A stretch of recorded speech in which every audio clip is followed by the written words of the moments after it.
Many thanks for clicking on to attheraces.com as we look forward to the 2013 Cheltenham Festival. We're moving on to the RSA Chase. In the studio with us is the pro punter and racing analyst Andy Gibson. He'll be giving us his thoughts on the RSA Chase very shortly. But first off, let's have a look at the betting. And another warm favourite, Dynaste at 9-4 for David Pipe. Boston Bob is at 6-1, Union East at 8, Rocky Creek at 12s. Couple of 14-1 chances in Back in Focus and Hadrian's Approach. It's 20-1 bar those.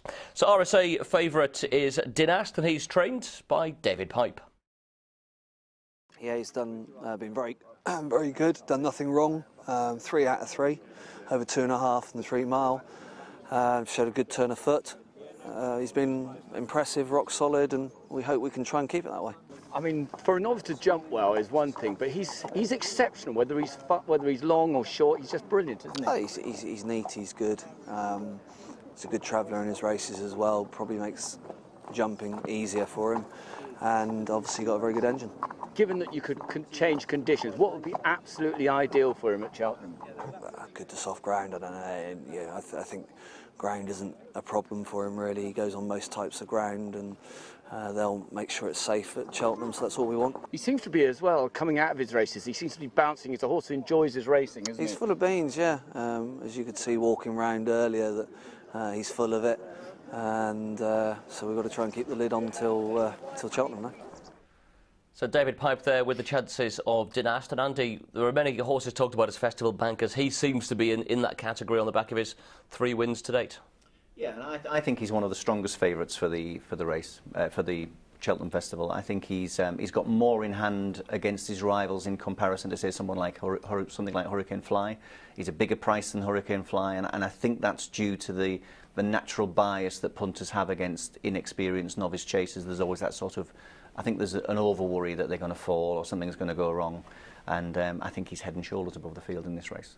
He's won his 3 races. He won the Feltham last time out, and Feltham beaten horses have won the RSA, but I think the last 18 Feltham winners to go to Cheltenham and try have failed. We've touched on stats elsewhere. Yeah. Would that be one that would concern you? Well, you could. I think you're interested in stats when you can understand where they come from and you can see some sound reasoning behind them. And I think with that one, obviously, you don't have to go very far to think, well, Kempton's a right-handed track, it's flat, it's going to suit a certain type of horse. But, you know, the truth with Dynaste, I don't know how many, I'd be interested to know how many of those Feltham winners that failed had also won at Cheltenham.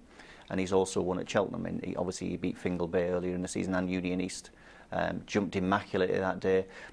Has he made an error? I mean, he's barely made an error. No, his jumping's been foot perfect, really. Yeah, and I think he's a very different proposition to last year's horse for David Pipe, Grand Cru, in that Grand Cru, you know, you would have had doubts about him being a bit excitable and buzzy on the day and all that sort of travelling, you know, over exuberantly. I don't think you've got any problems with Dynaste. I think that I think something will have to go wrong for Dynaste not to win this. Okay, so Dynaste, the favourite. One of those horses towards the top of the betting as well is Union East. What have you made of his chances?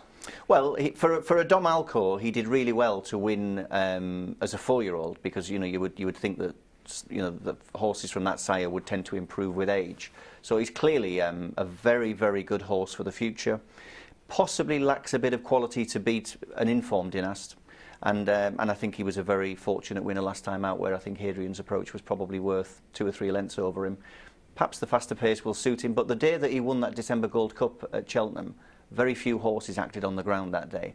So I don't think the form itself was that good. I think he won off 143, but carrying 9 stone 9. Very, very different proposition coming to the RSA off level weights with this level of horse.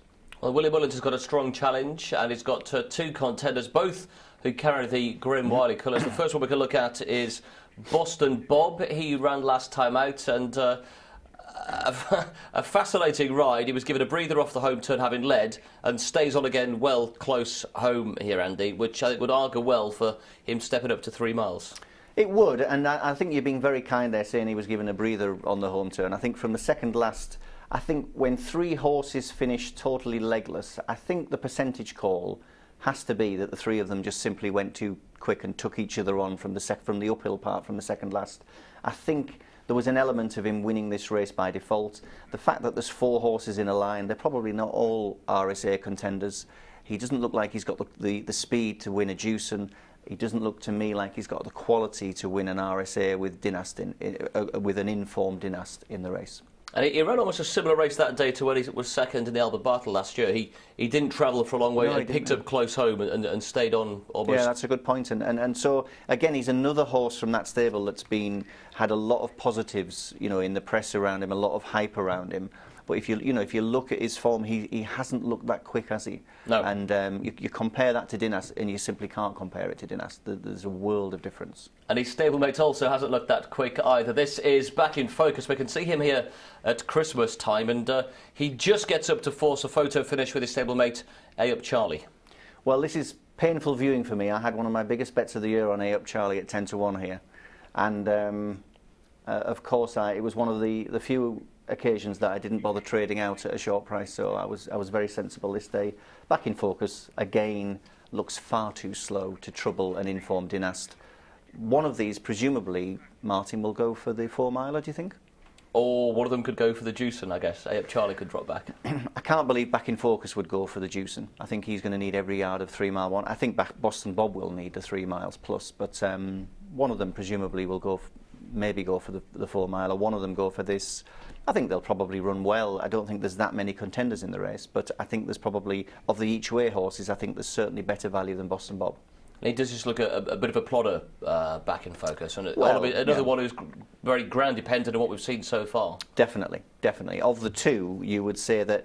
I mean, that's the other side of it. I mean, you know, we're looking a few days before the festival. I mean, if it comes up bottomless ground on Wednesday, then you're looking at a very different picture indeed, and you would probably have Back in Focus on a very short list. So, Dynaste, he's been given a very good mention by Andy. He's the 9-4 favourite. We'll get his betting strategy in a second, but just to say that Boston Bob is at 6-1, Union East at 8-1. Rocky Creek looking likely to bypass this and head towards Aintree Grand National meeting. Back in Focus at 14-1, alongside Hadrian's Approach, Lord Windermere and Lyring Legend both at 20. So, Andy, it's selection time for the RSA. Well, I had a few days ago, I had a small bet each way on Lyring Legend at 33-1. He was one of the 4 finishers there in a line. I thought that he had the most excuses in the sense that he'd fallen the time before, and I didn't think they were perhaps as positive as they might be. Well, they will be at Cheltenham. So I think he'll probably run well at a big price. I think we haven't mentioned Hadrian's Approach, and I think that if he gets his jumping together, he's the likeliest one to follow Dynaste home. But for me, Dynaste is a very strong favourite. And going back to the Supreme, if we see My Tent or Yours going down to the start really well, and he's still 2-1-ish, I may even have a very strong each-way double on My Tent or Yours Dynaste. You know, they're only 2-1 each of 2, but I think that you'd make a tiny profit if they were both placed. I think there's a massive chance of hitting the win part of that bet.